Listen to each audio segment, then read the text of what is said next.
एक समय की बात है, एक किसान हर साल बड़ी मेहनत से खेती करता था, लेकिन उसकी फसल कभी अच्छी नहीं हो पाती। कभी तेज बारिश से नुकसान होता, तो कभी चिलचिलाती धूप फसल झुलसा देती। कभी ठंड इतनी बढ़ जाती कि अंकुर ही न पनपते। बार बार की असफलता से वह किसान बहुत दुखी हो गया और एक दिन उसने गुस्से में भगवान को कोसना शुरू कर दिया। तभी भगवान प्रकट हुए और बोले, बताओ किसान, क्या चाहते हो?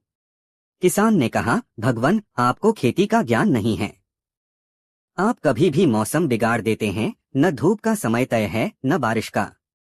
इसलिए मेरी फसलें हमेशा खराब हो जाती हैं। इस बार आप मौसम मेरे अनुसार चलने दीजिए, मैं तय करूंगा कि कब बारिश हो, कब धूप निकले, कब ठंड पड़े।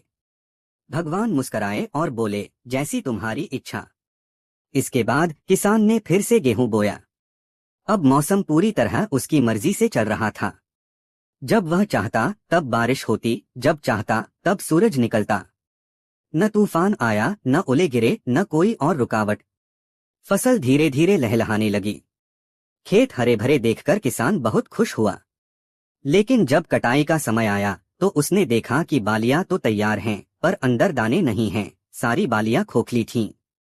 हैरान और परेशान होकर किसान ने दोबारा भगवान को पुकारा। भगवान प्रकट हुए तो किसान ने कहा, हे प्रभु, मैंने सब कुछ सही किया, फिर भी दाने क्यों नहीं आए? भगवान बोले, तुमने फसल को संघर्ष करने का मौका ही नहीं दिया। न तेज हवा आई, न धूप का असर हुआ, न बारिश की मार पड़ी। बिना इन सबके फसल के अंदर वह शक्ति ही नहीं बनी जिससे दाने तैयार होते। संघर्ष ही जीवन की असली खाद है। जैसे आग में तपकर ही सोना शुद्ध होता है, वैसे ही चुनौतियों से गुजरकर ही फसल फलती है। किसान को अपनी भूल का एहसास हो गया। उसने समझ लिया कि जीवन में भी बिना संघर्ष के न परिपक्वता आती है, न असली सफलता।